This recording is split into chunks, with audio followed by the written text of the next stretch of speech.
Everyone, how are you? चलिए, तो फिर फाइनली सबसे ज्यादा चर्चित जो टेट था, सीजी टेट 2026, उनका रिजल्ट आज जारी कर दिया गया है। काफी लोगों को इसका इंतजार था काफी लंबे समय से, और फाइनली आज आप जाकर ना अपने साइट पे जाकर अपने प्रोफाइल लॉगिन करके इनका रिजल्ट चेक कर सकते हैं। हालांकि प्रोफाइल लॉगिन में भी नहीं हो रहा था अभी तक, जब तक अभी ये वीडियो बना रहे हैं।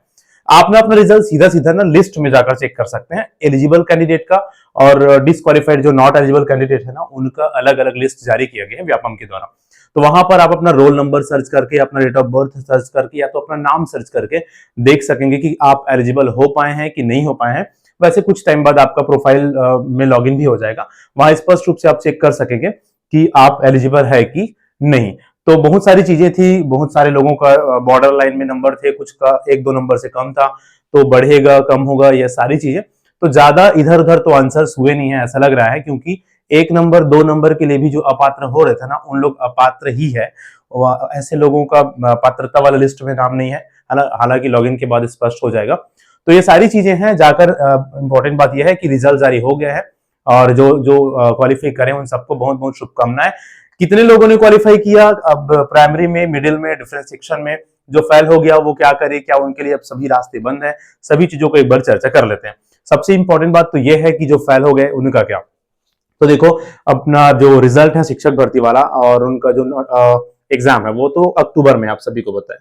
तो जो फेल हो गए हैं ना, उन लोगों को भी एकदम ज्यादा हताश होने की बात नहीं है।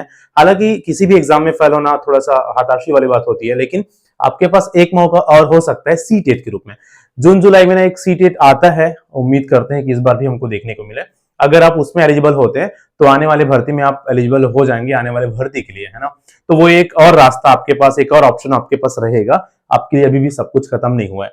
उनके बाद जिन लोगों ने इसको क्वालिफाई किया, चलिए देखते हैं कितने लोगों ने क्वालिफाई किया। और टॉपर्स की अगर हम नंबर देखें, देखो ये एकदम ज्यादा हार्ड एग्जाम था। मतलब अभी तक के सबसे हार्ड एग्जाम में से एक था, ये चर्चाएं शुरू से हुआ था, है ना। ये चर्चा हमने किया था और सभी लोगों ने इस चीज को एक्सेप्ट किया था। तो टॉपर्स के नंबर भी देखने बनते हैं। तो टॉपर्स अगर आप देखेंगे, ये है आपका अपर प्राइमरी सेक्शन का। तो यहाँ पर मिडिल वाले सेक्शन में टॉपर का मार्क्स अगर आप देखोगे तो वो है 118 नंबर, ठीक है। और उसके बाद इस तरह से टॉप 10 में अगर हम बात करें तो लगभग 113-14 वाले लोग टॉप 10 में यहाँ पर है। इसके बाद आप प्राइमरी सेक्शन में चलेंगे, तो प्राइमरी सेक्शन का देख लेते हैं। देखो, प्राइमरी सेक्शन में एक विशेष बात आप लोगों के साथ शेयर करना चाहेंगे।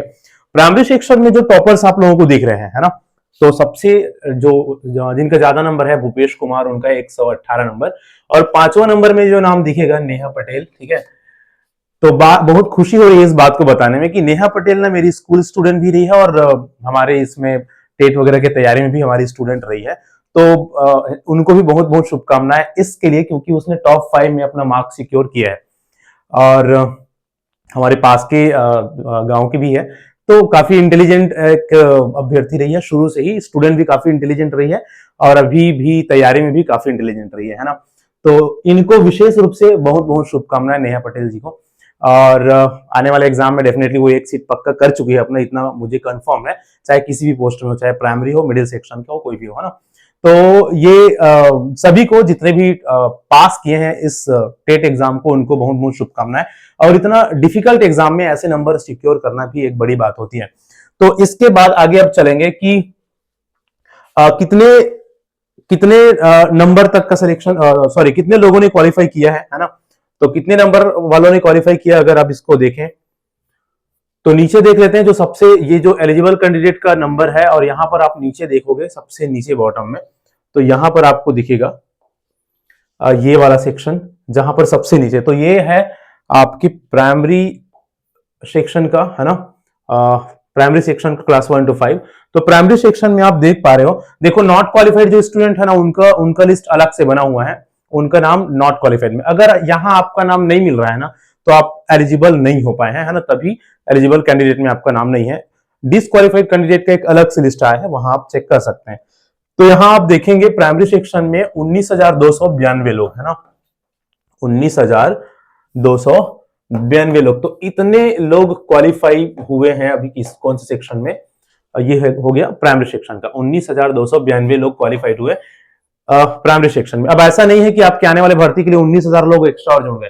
कुछ लोग ये मान लेते हैं कि 19,000 लोग एक्स्ट्रा जुड़ गए, तो नहीं, यहाँ पर बहुत सारे लोग टीचर्स भी होंगे, गवर्नमेंट टीचर्स। और याद रखिएगा गवर्नमेंट टीचर्स लोगों को भी अच्छा खासा नंबर आ रहा है ना, मतलब बहुत सारे गवर्नमेंट टीचर्स भी क्वालिफाई कर रहे हैं। ऐसा नहीं कि गवर्नमेंट टीचर्स बहुत पहले के हैं, उन लोग कैसे क्वालिफाई करेंगे, हालांकि ये सबके लिए पॉसिबल नहीं था, बट बहुत सारे गवर्नमेंट टीचर्स क्वालिफाई किए हैं इसमें, है ना। उसके अलावा इसमें लगभग 10,000 लोग ऐसे होंगे जो ऑलरेडी क्वालिफाइड थे, जो ऑलरेडी क्वालिफाई कर चुके थे। तो 19,000 ये फिगर आपको दिख रहा है, लेकिन इतने लोग नए नहीं है। इसमें बहुत कम, आधे से भी कम ऐसे लोग होंगे जो नए, जिनका अभी तक क्वालिफाई नहीं था, उन लोग क्वालिफाई करे होंगे। हो सकता है 5-6 हजार के आसपास ही, बाकी ऐसे लोग ही ज्यादा होते हैं जो ऑलरेडी क्वालिफाई कर चुके हैं। प्रैक्टिस के लिए और इन सभी चीजों के लिए लोग दिलाते रहते हैं इन सारे एग्जाम्स, और दिलाने भी चाहिए, है ना। चलो उसके बाद ये अब चलेंगे मिडिल वाले सेक्शन का। मिडिल सेक्शन को आप देखिए कि इसमें कितने लोग क्वालिफाई किए हैं। तो यहां पर आप देखो 36,377 लोग। देखो आप सबको पता है कि प्राइमरी सेक्शन वाला जो एग्जाम था वो ज्यादा ही टफ था, मिडिल सेक्शन थे। प्राइमरी सेक्शन में आधा, इसके लगभग आधा ही क्वालिफाई कर पाए हैं, है ना। तो 36,000 लोगों ने क्वालिफाई किया है इसमें मिडिल सेक्शन में। और यहाँ भी लगभग वही कहानी है कि इसमें भी काफी लोग ऐसे हैं जो ऑलरेडी पास आउट थे, काफी लोग ऐसे हैं जो गवर्नमेंट टीचर्स होंगे, है ना। तो लगभग 10 से 15,000 या आधा हम मान सकते हैं ऐसे होंगे जो न्यू क्वालिफाई करे होंगे, जो आपके आने वाले एग्जाम्स के लिए एलिजिबल हुए हैं, नए लोग, ठीक है। तो इस तरह से वो पूरा आपको डेटा दिख रहा है, कितने लोग पास हैं, कितने लोगों का। और वैसे तो हम देखें तो काफी ज्यादा फॉर्म डला हुआ था इसमें, लगभग 1,00,000-2 लाख के आसपास। और उसके एवज में अगर हम देखें तो क्वालिफाइड काफी कम लोग हैं, है ना। हालांकि इसमें थोड़ा सा ज्यादा दिख रहा है मिडिल सेक्शन में। तो मिडिल सेक्शन में वैसे पास होने वाले लोग काफी है ना। तो चलिए, तो जितने लोग भी क्वालिफाई किए हैं उन सबको बहुत बहुत शुभकामनाएं एक बार फिर से। और जैसे कि आप सबको पता है व्यापम अब इन सभी चीजों के साथ आगे कुछ आने वाले दिनों में भंग भी होने वाला है। मतलब व्यापम की जगह में एक नया बोर्ड आने वाला है जो आपके एग्जाम्स वगैरह कंडक्ट कराएंगे, सीजीपीई भी, है ना, सीजीई एम्प्लॉय सिलेक्शन बोर्ड। तो उसका काम रहेगा फिर सारी चीजें। बाकी सब क्या चेंज हो जाएगा, शिक्षक भर्ती का फिर डेट का क्या हो गया, बहुत सारी क्वेश्चन है। तो ऐसा कुछ होने वाला नहीं है, सिर्फ उनका नाम चेंज हो रहा है, वही बिल्डिंग है, वही एम्प्लॉइज है, लगभग सारी चीजें वही है। तो शेड्यूल भी उसमें ज्यादा कुछ चेंजेस नहीं आएगा, ऐसा उम्मीद है।